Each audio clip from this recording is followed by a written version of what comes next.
Lo que se extingue con la muerte es el derecho a pedir alimentos, no la obligación de pagarlos. Entonces, si yo me muero siendo que yo soy el alimentante, mi obligación de alimentos va a pasar a mis herederos. Mis hijos, por ejemplo, tendrán que seguir pagándole los alimentos a mi hermano, a su tío en este caso. Lo que la ley no permite entonces es que por testamento uno pueda vulnerar esa obligación de alimentos. Como que yo por testamento dijese en mi voluntad que una vez que yo muera ya no se le continúen pagando los alimentos a mi hermano. Eso la ley dice no. Los alimentos se pagan como baja general de la herencia. Son una baja general de la herencia. Es la última de las bajas, pero es una baja al fin y al cabo. Y por lo tanto se van a pagar antes de repartir la herencia. La herencia no se va a dividir todavía entre los herederos, sino que en primer lugar pagaremos los alimentos. Claro, no es que se paguen de inmediato, porque mi hermano en el ejemplo tiene 15 años todavía y se le seguirán pagando por un tiempo más. Entonces, ¿qué dice la ley? La ley lo que indica es que cuando se haga la partición, el juez partidor tiene que formar una hijuela pagadora de alimentos. Tiene que reservar del caudal hereditario, del haz hereditario, tiene que reservar la cantidad necesaria para pagar los alimentos, calculando cuánto quedará de aquí hasta que se alcance el límite de edad hasta el cual se pagan los alimentos. Y eso se reserva para justamente ese fin. El monto de los alimentos podría disminuir si se estima que, tomando en cuenta cuánto es el patrimonio que deja el causante, no hay suficiente para pagar tal cantidad de alimentos. ¿Sabes qué? Haciendo el cálculo nos damos cuenta que es estimativo, hay que pagar mucho alimento, son como 35 millones de pesos, por ejemplo, y nos damos cuenta que el caudal de la herencia son 40 millones, entonces se va a estar consumiendo la herencia casi completa con alimentos. Eso puede dar pie para que se rebaje el monto de alimentos para no perjudicar tampoco a los demás herederos. Puede ocurrir que el testador, y esto sí lo permite la ley, le imponga la obligación de pagar alimentos, a alguno de los herederos en particular. Si yo muero, es mi voluntad que los alimentos que le debo a mi hermano continuarán siendo pagados por mi hijo mayor. Y ahí, entonces, uno le asigna a uno de los asignatarios, para la redundancia, la obligación de continuar pagando los alimentos. Eso se puede. Para que exista esta asignación forzosa de alimentos, es fundamental que el causante haya sido demandado de alimentos en vida. Que haya sido demandado de alimentos en vida. Condenado, dirán ustedes. Sí, pero no necesariamente, porque si a mí me demandan y yo antes de la sentencia me muero, igual es importante que el juicio continúe, porque si yo soy condenado, va a haber que reservar el monto para pagar los alimentos. Lo que no puede ocurrir, y es de sentido común, es que si yo ya estoy muerto y no me demandaron, claramente ya no me pueden demandar. Y ahí la asignación de alimentos no va a existir. Pero por lo menos tiene que haber sido el causante demandado en vida. Y si fue condenado, también, con mayor razón todavía, si ustedes quieren. Ya, con eso basta respecto a los alimentos como asignación forzosa. No es mucho más tampoco, créanme. Sí, yo creo que incluso en la misma universidad uno ve esto y puede que vea un par de cositas más y punto, ¿no? De todas las asignaciones forzosas, que insisto, son las que destaca el 1167, justamente hablar de los alimentos no es la más llamativa. Segunda asignación forzosa, y ahora sí la más importante. Las legítimas. ¿Puedo hacer una pregunta? Sí. ¿Los alimentos quedan como unas deudas testamentarias? No, todas las deudas que se tenían en vida son deudas hereditarias. Ay. Las testamentarias son las deudas que se crean por testamento, son los legados. A ver, las legítimas. Estas sí las define la ley. Definición bastante sencillita. dice que la legítima es aquella parte o aquella cuota, como prefieran, de la mitad legitimaria, aquella parte de la mitad legitimaria, que la ley le asigna a ciertas personas, llamadas legitimarios. O sea, la legítima es la parte que le corresponde al legitimario. ¿Pero qué artículo es? Vamos a buscarlo aquí. Es la parte que le corresponde entonces a los legitimarios. Mi padre decía que eran una unidad de medida. Cada legitimario lleva una legítima. Vamos a buscar el artículo. ¿Quiénes son legitimarios? Está en 1183. 1183. 1182, creo. No, ¿quiénes son legitimarios? En 1182 señala quiénes son legitimarios. No en 1183. Y la legítima, por lo tanto, debe estar definida en 1181. Claro, en 1181 define lo que son las legítimas y en 1182 señala quiénes son legítimas. Típica pregunta de grado. Lo había dicho Alexandra ahí también en un mensaje. Típica pregunta de grado. ¿Quiénes son legitimarios? Son legitimarios. Vamos bien. Primero, los hijos personalmente o representados por su descendencia. Los hijos personalmente o representados por su descendencia. Esto está haciendo referencia, obviamente, al derecho de representación. Segundo, los ascendientes. Los ascendientes.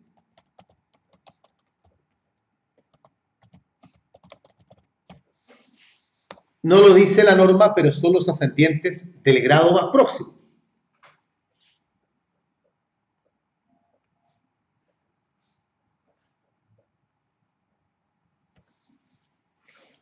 Tercero,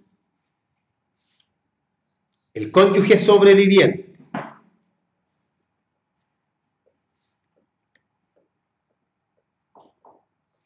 El conviviente civil.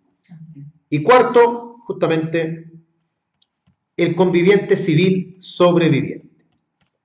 Cónyuge sobreviviente y también el conviviente civil sobreviviente. Ellos son entonces los legitimarios. No hay más. Así que cuidado con eso, no vayan de repente a cometer ese error de decir que hay más legitimarios. No hay más legitimarios.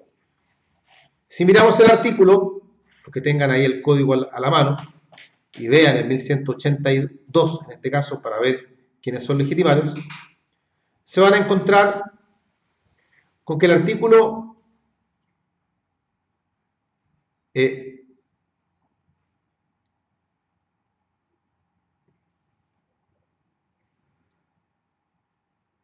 no incorpora al conviviente civil sobreviviente, no lo incorpora, sino que este es incorporado por la ley de acuerdo de unión civil.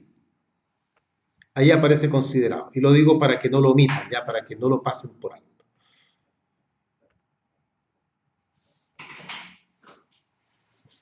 Bien. Características de las legítimas.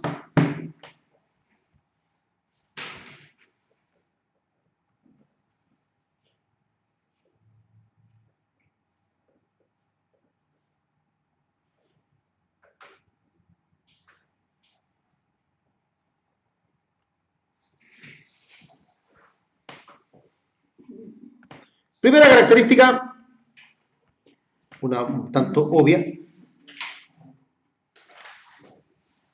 La calidad de legitimario la otorga la ley.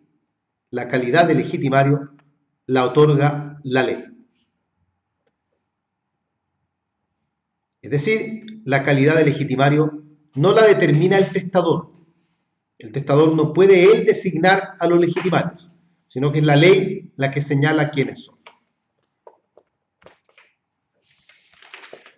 Segunda característica, Las legítimas se rigen por las reglas de la sucesión intestada.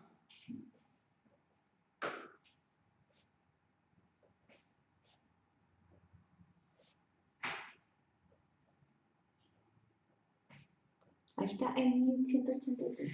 Claro, ahí aparece el 1183 justamente.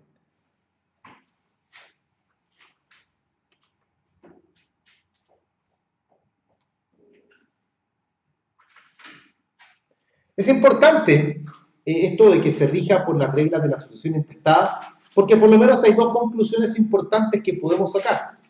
Una, que para distribuir la legítima tenemos que aplicar los órdenes de sucesión, con todo lo que ello conlleva. Es decir, pensar que los parientes que son señalados aquí, como los ascendientes, son los parientes por consanguinidad. Pensar además que tenemos que aplicar la regla del grado. Es por eso que concluimos que son los ascendientes de grado más próximo los que van a caer como legitimarios. Siendo más específicos, tendremos que entender entonces que los órdenes de sucesión que tienen cabida aquí son el primer orden y el segundo orden.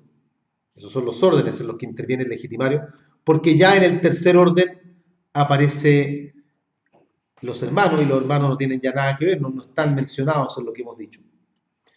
Y la otra consecuencia natural de que se aplique la sucesión intestada es que entonces tiene cabida el derecho de representación propio de la sucesión intestada. Pero esa cabida del derecho de representación se da solamente respecto de los hijos, que son los únicos que podrían concurrir representados. Eso como segunda característica, entonces. La legítima se rige por las reglas de la sucesión intestada. Tercera característica.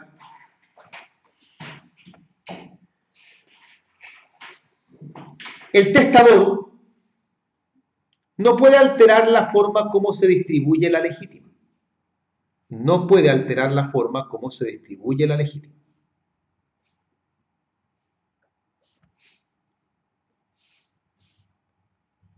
De hecho, la verdad es que dentro de lo que es la mitad legitimaria, el testador, mediante sus declaraciones de voluntad, es muy poco lo que puede hacer.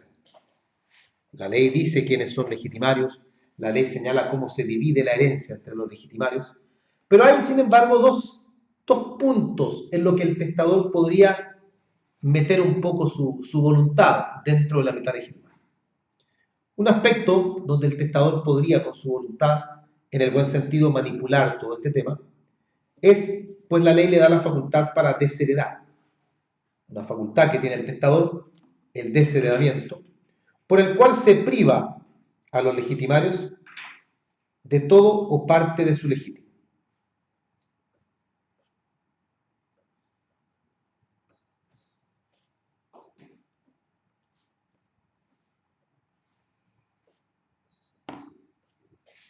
Digo del todo o parte porque cuando uno deshereda no tiene por qué ser con el dramatismo de desheredar por el total.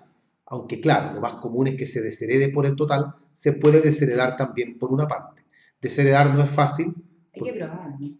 Claro, hay que invocar algunas de las causales que la ley señala y no basta solo con invocarla, hay que probarla y se deben probar objetivamente. O sea, si yo invoco como causal mi hijo se casó sin mi ascenso, tendré que acompañar la copia del certificado de matrimonio con el acta matrimonial, con el certificado de nacimiento de mi hijo, todo para demostrar que mi hijo se casó teniendo menos de 18 años y que no consta de manera alguna que él haya obtenido el ascenso porque el acta matrimonial no lo indica. Hay que demostrarlo, entonces no es fácil de demostrar. Y el otro aspecto dentro del cual podría el testador involucrarse con su voluntad es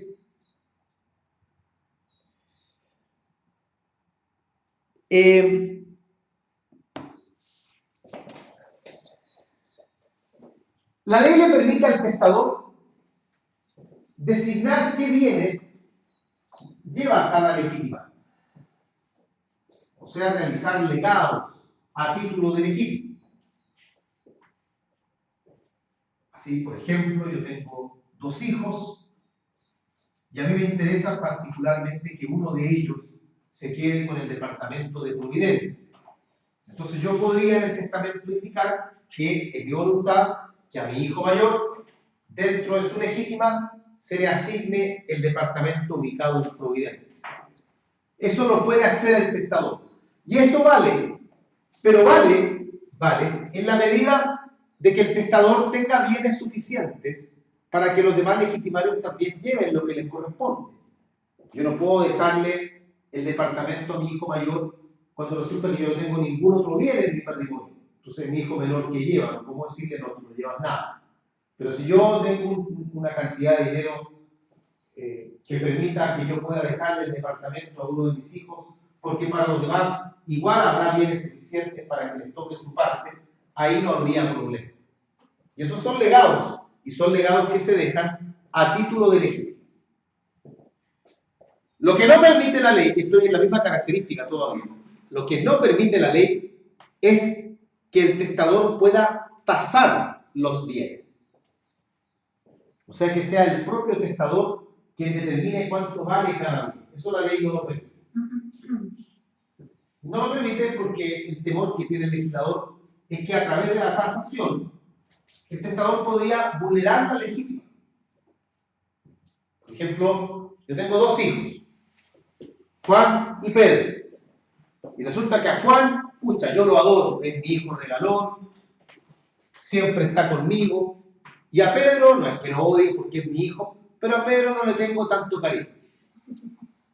Entonces yo digo, pucha, ¿cómo lo hago para que ojalá la mayoría de mis bienes los lleve mi hijo Juan? Y Pedro lleve poco. No puedo desheredar a Pedro porque no ha hecho nada para que yo lo desherede. No tengo ninguna causal para desheredarlo. Entonces, si yo pudiese tasar los bienes, yo diría, le dejo a mi hijo Juan, a mi querido hijo Juan, el departamento del centro de Santiago y lo taso en 500 millones de pesos. Ah, perfecto.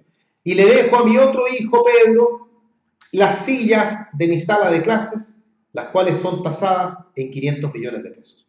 Entonces yo, a través de la tasación, podría manipular lo que lleva cada uno. Y por eso el legislador no le permite al testador tasar los bienes que deja dentro de la legítima.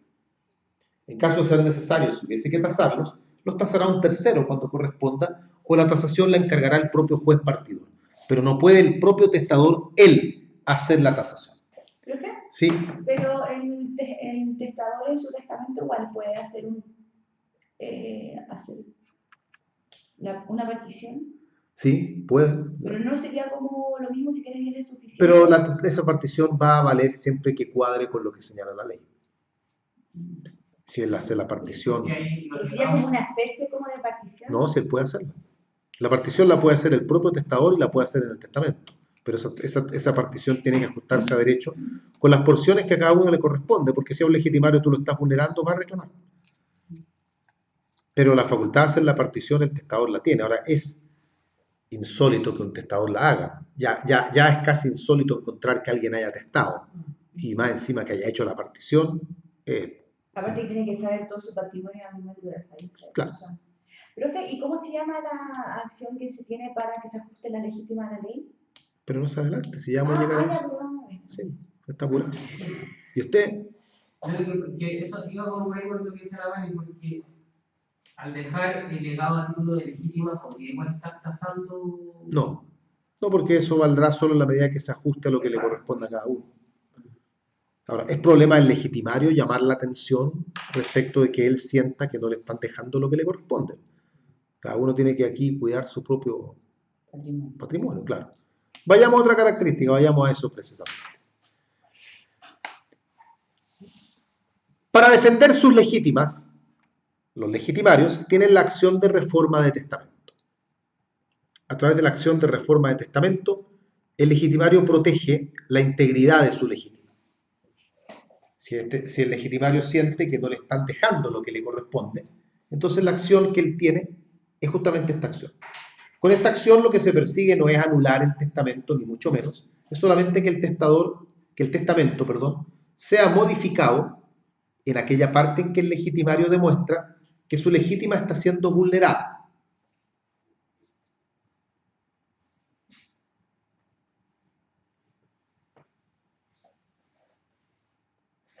Por ejemplo, el testador se dio el trabajo de designar cada bien que va a llevar cada legitimario.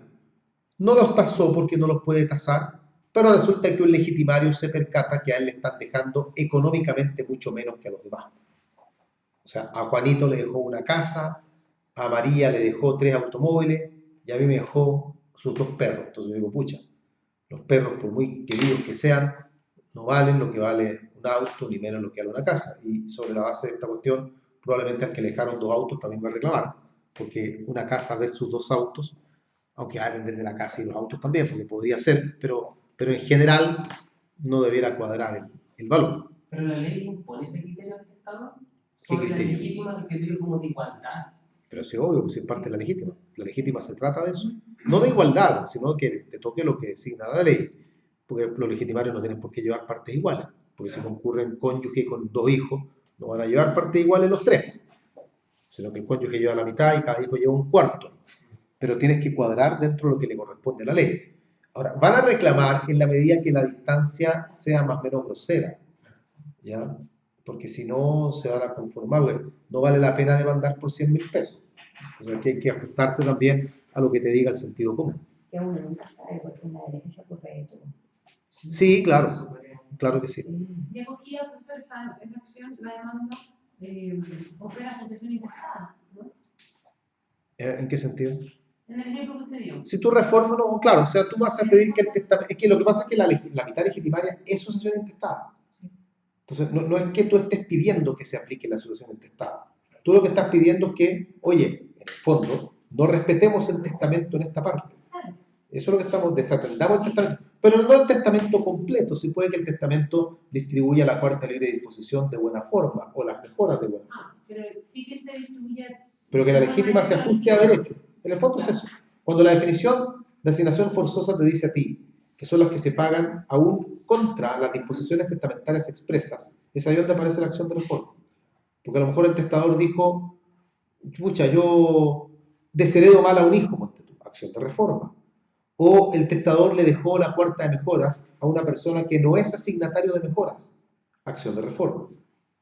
Pero hay otra acción, que no los quiero complicar en demasía porque no viene al caso, pero hay otra acción más. Porque puede ocurrir que un legitimario sea omitido. Se lo saltaron. Porque no sabía que existía. Y no seamos mal pensados, a lo mejor se lo saltó porque el testador no tenía idea que existía. Yo siempre creo que tengo 2 hijos, y a lo mejor tengo un tercer hijo, pero a lo mejor tengo un cuarto hijo también. Y yo al testar me preocupé de dividir la legítima de buena forma entre mis 2 hijos, porque quería yo designar los bienes. Y aparece un tercer hijo que dice a mí me omitieron.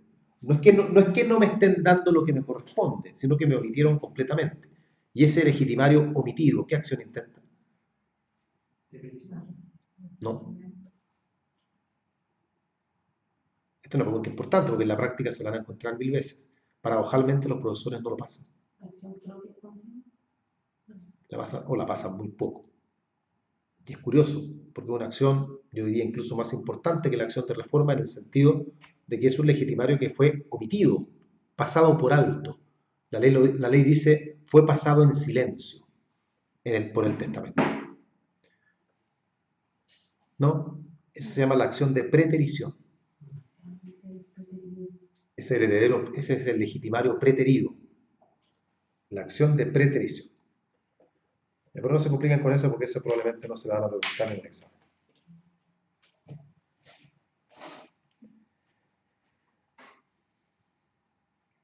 Bueno. Otra característica. No sé en cuál tapamos ya. La quinta característica. Los legitimarios son herederos. No pensemos que los legitimarios son diferentes a un heredero. No piensen, por favor, que el legitimario es una suerte de superpersonaje dentro de la herencia. Que están los herederos, pero espérate, porque más arriba están los legitimarios. No. Son herederos. Y como son herederos, tienen, como todo heredero, la facultad para aceptar o repudiar, igual que cualquier heredero. Como son herederos, tienen responsabilidad en las deudas, como cualquier heredero. Como son herederos, tendrían derecho al acrecimiento.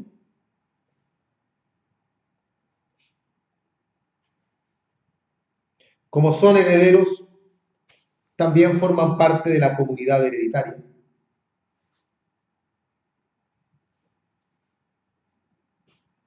O sea, yo sé que es repetir lo mismo, pero son herederos.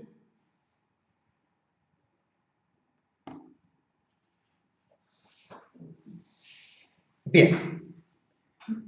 Otra característica. Dado que la legítima está tan protegida, dado que al legislador le interesa que los legitimarios lleven lo que les corresponde, es por ello que la ley no permite que la legítima se pueda sujetar a modalidades o a gravámenes. No permite la ley que se pueda sujetar a modalidades o gravámenes. Que yo diga, le dejo a mi hijo la parte que le corresponde a título de legítima con el gravamen de que done el 95% al hogar de Cristo. Entonces al final estoy prácticamente quitándole toda la legítima a mi hijo, sujetándolo a un gravamen. No se puede sujetar a gravámenes. Tampoco se puede sujetar a modalidades. Mi hijo llevará su legítima siempre y cuando escale el Everest. Algo que es posible, pero altamente improbable, y por lo tanto yo desde el cielo diré, no es que yo le haya quitado la legítima, yo simplemente se la sujeté a una condición. Ahora, si él no la cumplió, perdió la legítima. La ley dice, no se puede. ¿Sí? Pero cuando, por ejemplo, le deja a un legitimario la obligación de pagar alimentos forzosos a otro, no sería como un gravamen para él. Pero eso no puede sacarse de la legítima. Para que tú le dejes la obligación a un asignatario de pagar alimentos al otro, tienes que dejarle los medios para que lo haga. No puedes privarlo de la legítima para eso, porque sería en el fondo lo mismo que estamos comentando antes. El único gravamen que la ley permite en las legítimas, porque hay uno que se permite, está en la Ley General de Bancos. ¿Qué tiene que ver la Ley General de Bancos? Tiene que ver en esto. Puesto que la Ley General de Bancos señala que se puede dejar la legítima para que ésta sea administrada por un banco si es que el legitimario no tiene aún la mayoría de edad. Cuando el legitimario aún no cumple la mayoría de edad, puede la legítima entonces en ese caso quedar para que sea administrada por un banco. En el entendido que cuando alcance la mayoría de edad, ahí tomará él la administración de su legítima. Es un gravamen, pero hay que entender que es un gravamen que persigue proteger al legitimario. Entonces, por eso es que la ley en este caso, ese gravamen lo permite.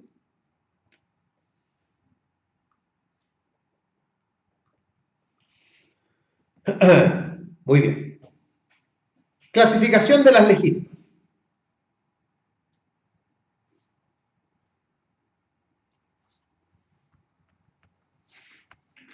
Existen dos tipos de legítimas. Todo va a depender de la parte de la herencia desde la cual se paga. Ese es el criterio que se emplea. Desde dónde se paga la legítima. Y así tenemos entonces la legítima rigorosa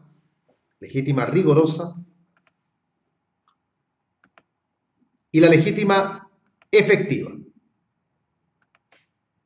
Legítima rigorosa, legítima efectiva.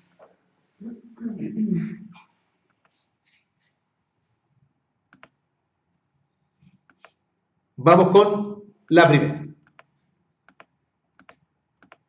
La legítima rigorosa es aquella legítima que se paga desde la mitad legitimaria. Se paga desde la mitad legitimaria.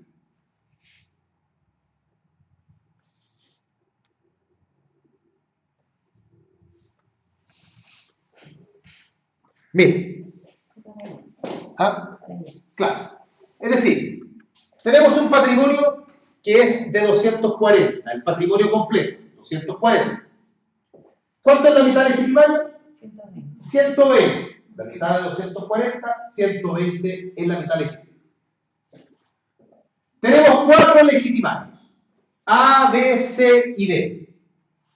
Supongamos que son hijos del causante, de manera tal que cada uno lleva la misma porción.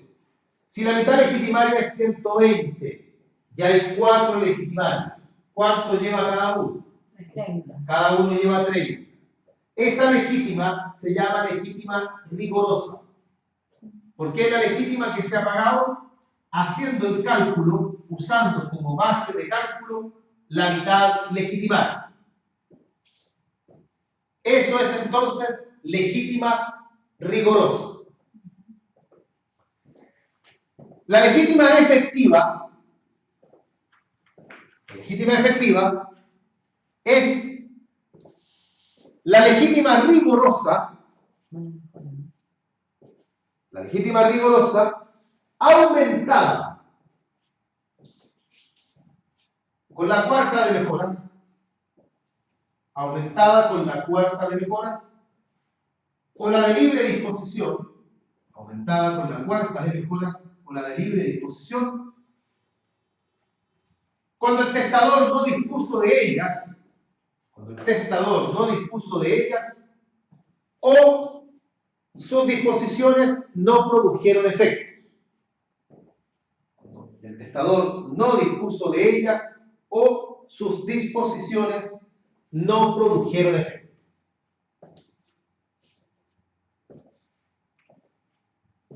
Por ejemplo, veremos en un momento más que el testador no está obligado a formar la cuarta de mejoras. Si él quiere la forma, si no quiere, no la forma. Supongamos que decide no formarla. Como la herencia en total son 240, la cuarta de mejoras son 60, una cuarta parte de 240. Y el testador ha dicho, no me interesa formar cuarta de mejoras. Esos 60, ¿a dónde se van? ¿Qué hacemos con esa parte? ¿Qué hacemos con esa cuarta de mejoras de la cual el testador ha declarado que no le interesa disponer? Se suma la mitad legítima. Hay dos posibilidades. Una, que dijésemos con esa cuarta de mejoras de la que no se dispuso, vamos a aumentar la mitad legitimaria, o la otra respuesta podría ser, con la cuarta de mejoras de la que no se dispuso, vamos a aumentar la parte de libre disposición. Pero el sistema chileno señala que lo que se aumenta es la mitad legitimaria. Por lo tanto, esos legitimarios que inicialmente estaban llevando 30 cada uno, porque la mitad legitimaria era 120 dividida por 4, ahora cada legitimario, además de esos 30, va a llevar 15 más. ¿Por qué 15 más? Porque la cuarta de mejoras era 60, y como no se dispuso de ella, se aumenta a la mitad legitimaria. Es como si ahora la mitad legitimaria, en vez de ser 120, fuese 180. Y por lo tanto ahora cada legitimario, en lugar de llevar 30, va a llevar 45 cada uno. Esa legítima que está llevando en ese caso se llama legítima efectiva, porque es la legítima rigorosa aumentada con la parte que proviene o bien de la cuarta de mejoras, o bien de la cuarta de libre disposición, o bien de ambas. Podrían ser ambas. Esa es la diferencia entonces entre legítima rigorosa y legítima efectiva. Obviamente, lo mínimo que puede llevar el causante es la legítima rigorosa, menos que eso no puede llevar.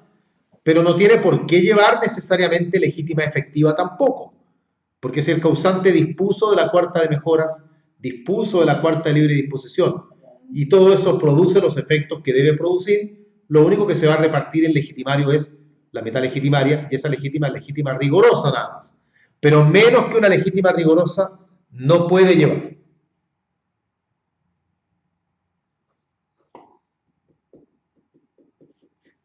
Bien, ahí tenemos entonces las legítimas, su concepto, quiénes son legitimarios, que esa parte es tremendamente importante.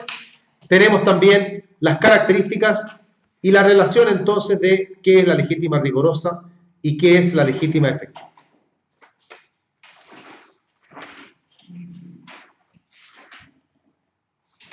Bien, sigamos.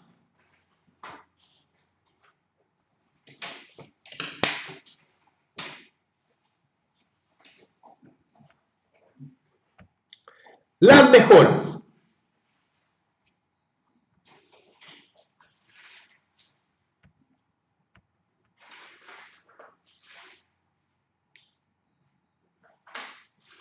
A ver, las mejoras corresponden a una cuarta parte de la herencia. Por algo se denomina la cuarta de mejoras.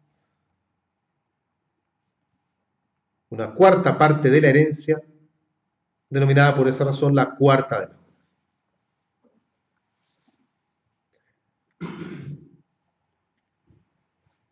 Esta cuarta parte, esta cuarta de mejoras,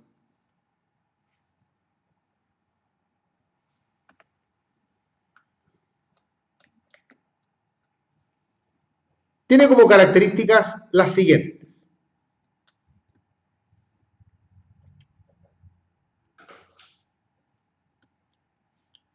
Primero, el testador es libre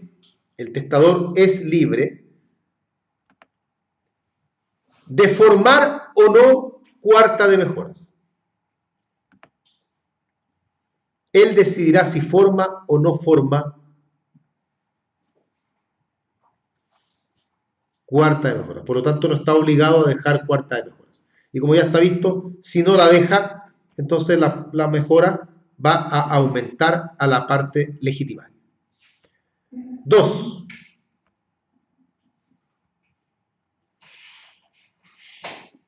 La cuarta de mejoras solo pueden llevarla las personas señaladas por ley.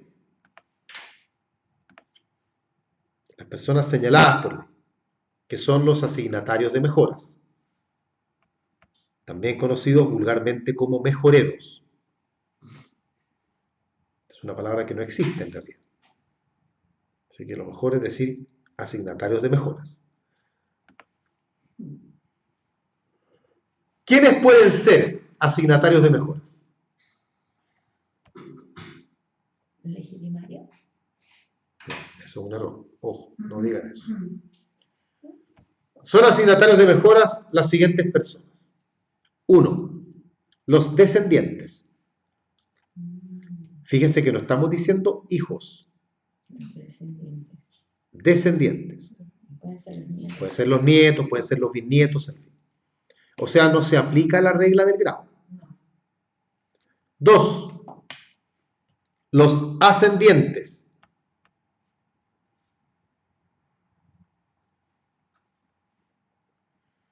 Tampoco se aplica la regla del grado. Por lo tanto, yo puedo tener padres y abuelos y dejarle la mejora a mis abuelos. 3. El cónyuge sobreviviente.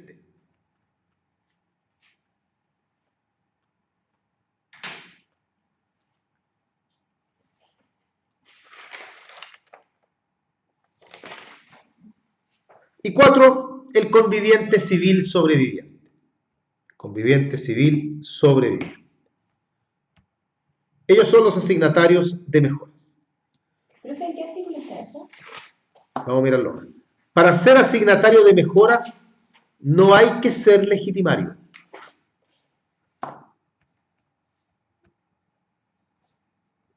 Así que eso tenerlo súper presente. No hay que ser legitimario.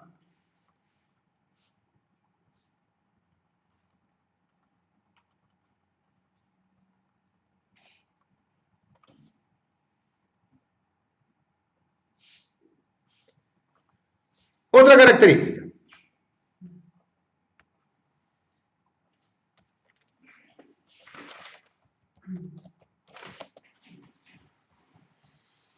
La tercera, ¿o no? Ya. Entre los legitimarios, entre los asignatarios de mejora, perdón, entre los asignatarios de mejoras,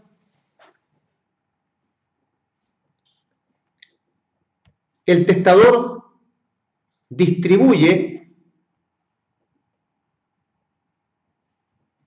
como él estime pertinente.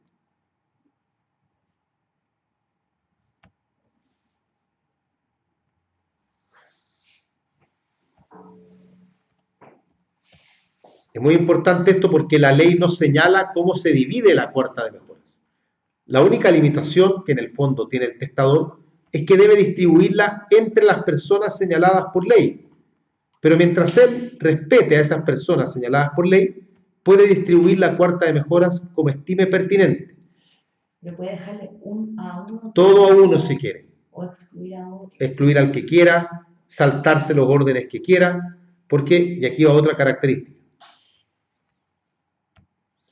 Las mejoras se rigen por las reglas de la asociación testada.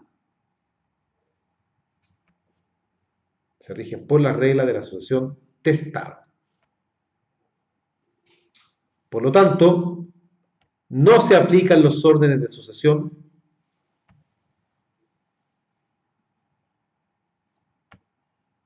y tampoco cabe el derecho de representación.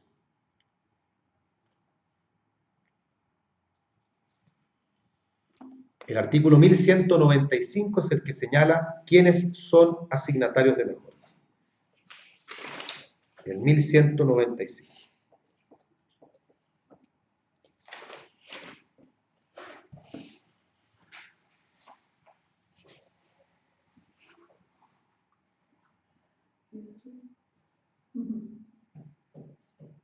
Bien.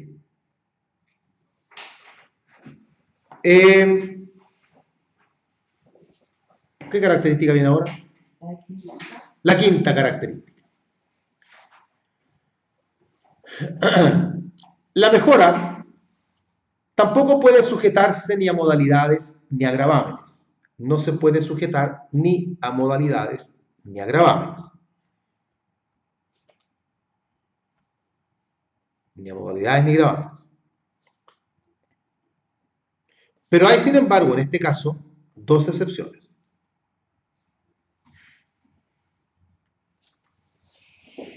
La primera es la misma que la de las legítimas, es decir, la posibilidad de dejar la mejora para que sea administrada por un banco mientras el asignatario no cumpla la mayoría de edad.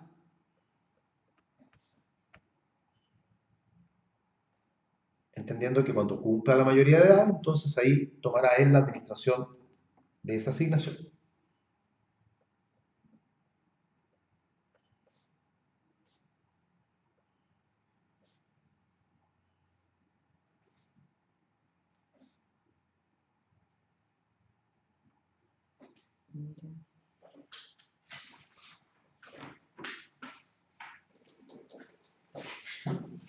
La otra excepción.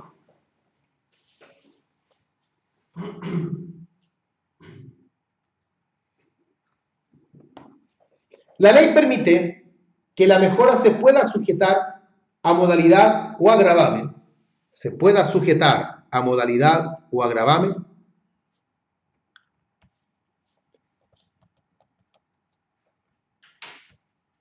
cuando quien se beneficia con ello, sea otro asignatario de mejoras.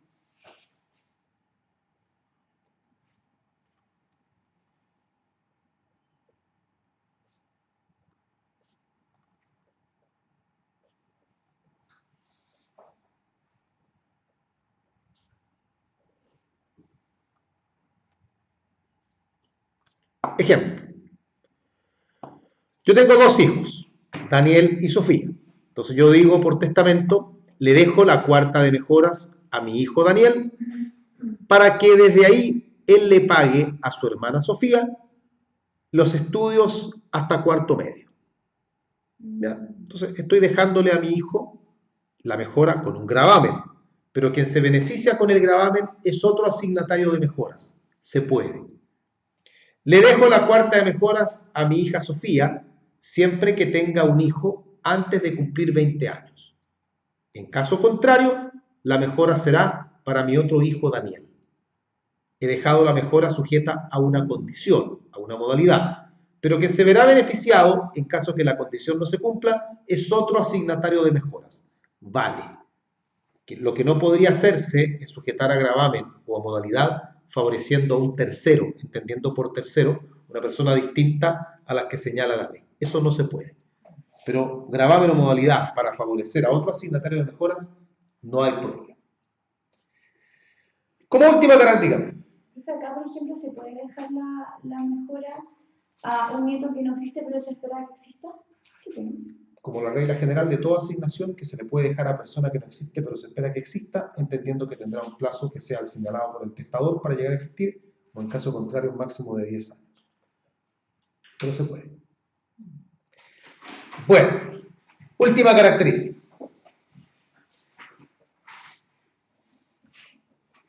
La mejora admite el único pacto sobre sucesión futura contemplado en el sistema chileno.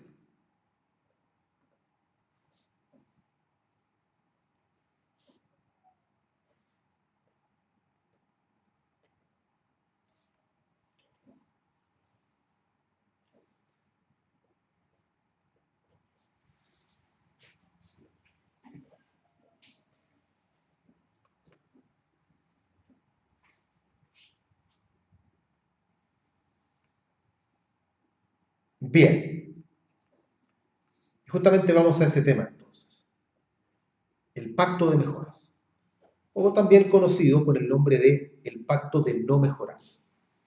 Pacto de mejoras o pacto de no mejorar, contemplado por el Código en el artículo 1204.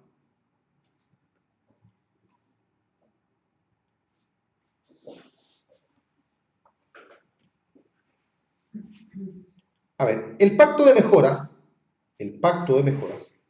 es un contrato. Es un contrato. Y en este contrato, las partes son el testador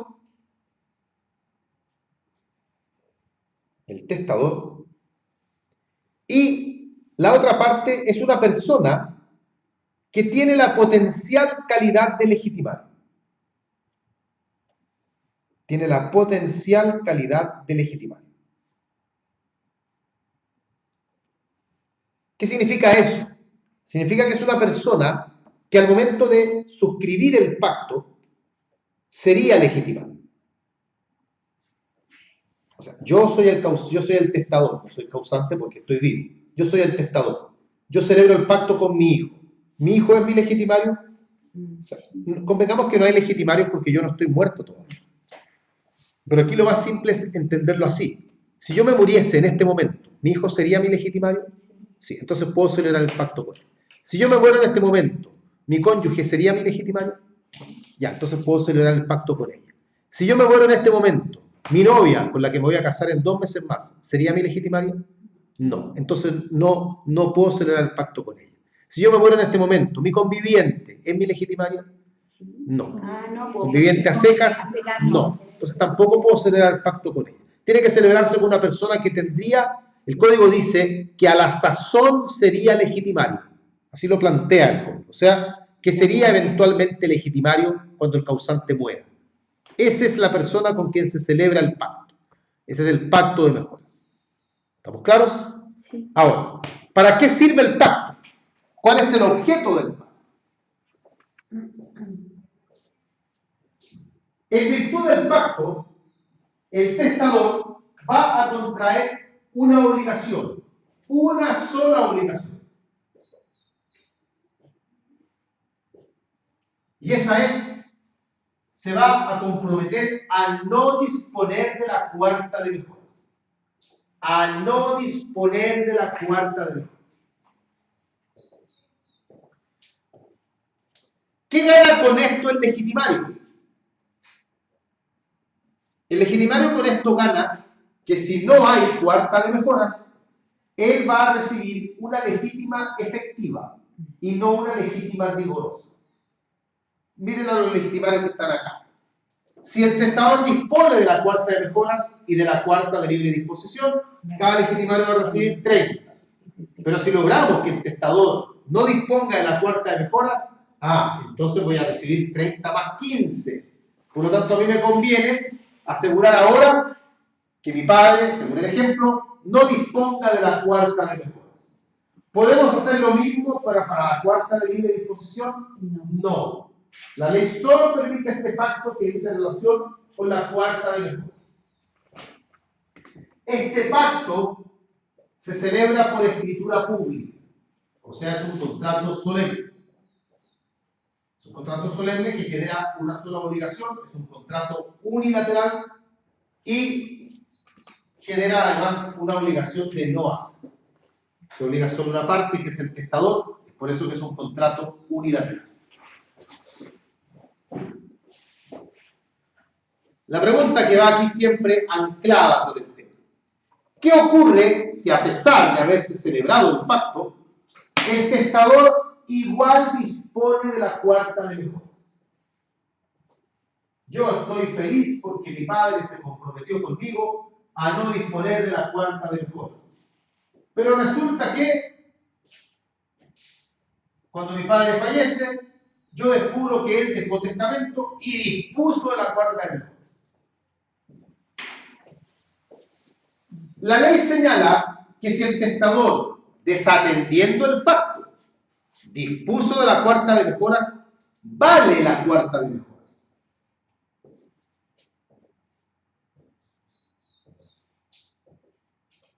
La primera postura que uno tiene frente a esto es decir, ¿para qué diablos entonces sirve el pacto? Porque si yo, hijo, en virtud del pacto, tengo a mi padre obligado a no disponer de la cuarta de mejoras, y resulta que mi padre al final igual dispone de la cuarta de mejoras, y más encima la ley dice que vale, yo digo entonces, ¿qué gané celebrando el pacto? Perdí la plata en la notaría, ¿y qué diablos? ¿Para qué sirvió? Sirve, porque la ley señala que el legitimario que celebró el pacto, ese legitimario, y no los demás, ese tiene derecho a que se le pague lo que le habría correspondido si el pacto se hubiese respetado. Ese legitimario, yo acá coloqué un círculo en el legitimario A por esa razón. Imagínense ustedes que el pacto lo celebró el legitimario A. Podrían celebrarlo más de uno, ¿eh? Podrían celebrarlo todos también. Pero para que entendamos la figura, supongamos que el pacto lo celebró solo el legitimario A. Solo él. El A. Y resulta que después descubrimos que el testador formó la cuarta de mejoras y se la dejó a un ascendiente, entera. El legitimario A va a decir, chuta, me están pagando 30, que es parte de la mitad legitimaria nada más, legítima rigorosa, y él va a decir, el legitimario A, pero un momento, yo acá tengo una escritura pública en la que mi padre se comprometió a no disponer de la cuarta de mejoras. No pretendo con esto que tiremos la cuarta de mejoras al suelo completa, pero lo que yo sí pretendo, dice el legitimario A, es que a mí no me den solamente 30. Denme los otros 15 que me habrían correspondido si mi padre hubiese respetado el pacto. Y esos 15 se los va a ir a reclamar al asignatario de mejoras. Le va a decir usted que recibió 60, le tengo malas noticias, de esos 60 y 15 que me va a tener que dar a mí. Y es por eso que el pacto de mejoras se celebra por escritura pública, para que tenga cierta autenticidad en este reclamo. Los demás legitimarios van a intentar reclamar lo mismo, pero no van a poder, porque los demás legitimarios, al no haber suscrito el pacto de mejoras, van a llevar la legítima rigorosa nada más. No van a poder llevar legítima efecto. Entonces el pacto sirve. El pacto, al fin y al cabo, no va a limitar la facultad del testador de dejar cuarta de mejoras, pero sí le va a permitir al legitimario que lo suscribe que se le respete la parte que le debiera tocar si es que el pacto de mejoras es respetado por el testador. Y si en el pacto se gastó, para la redundancia, que lo celebrara iba a llevar toda la cuarta. No, porque no hay ningún otro pacto que permita la ley. La ley es bien clara, tanto en el 1463 como en el 1204, que es donde está tratado esto, que este es el único pacto sobre sucesión futura que se permite. Y tiene que ser en estas condiciones. No puede el pacto ser que acordamos que la cuarta de mejora me le va a dejar a mí. No se puede. Acordamos que la cuarta de mejora se le iba a dejar a otra persona. No se puede. Acordamos que él iba a desheredar a Juan. No se puede. Acordamos que él no iba a disponer de la cuarta de libre disposición. No se puede. En Chile el único pacto que está permitido es este.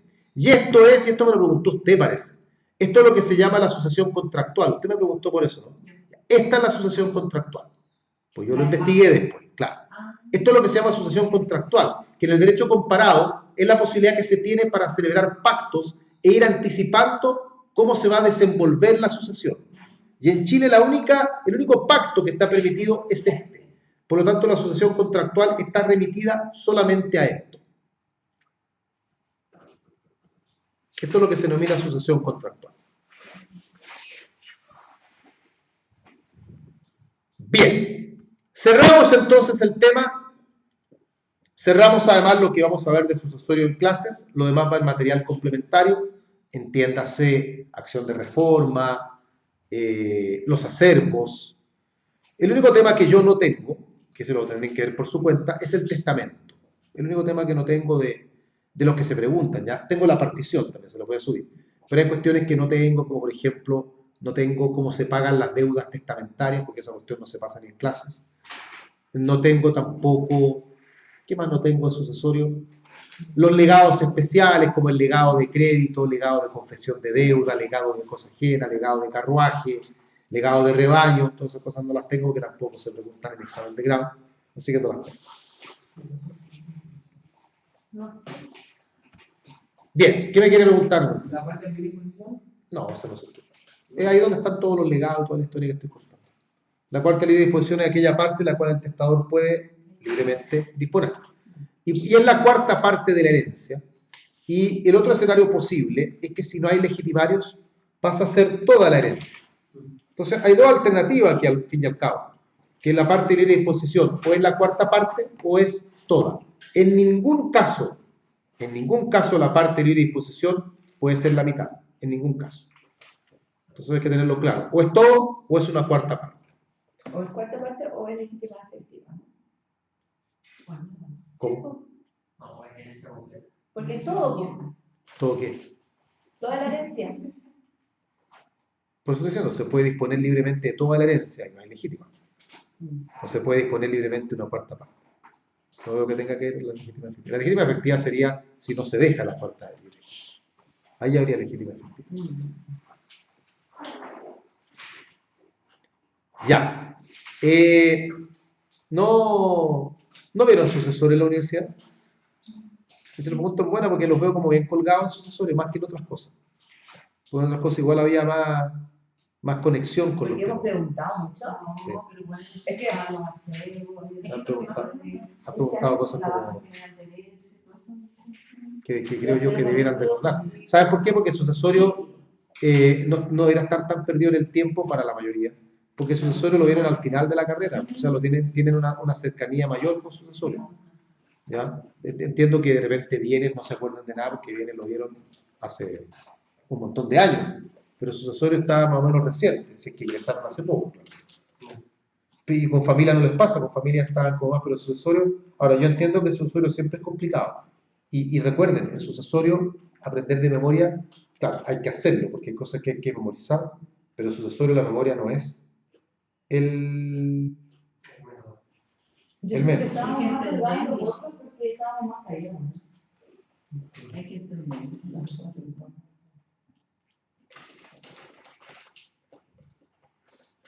Bien, estamos listos entonces. Mañana partimos con procesado. ¿Alguien estaba solo por civil? A usted no viene nunca más. Ya.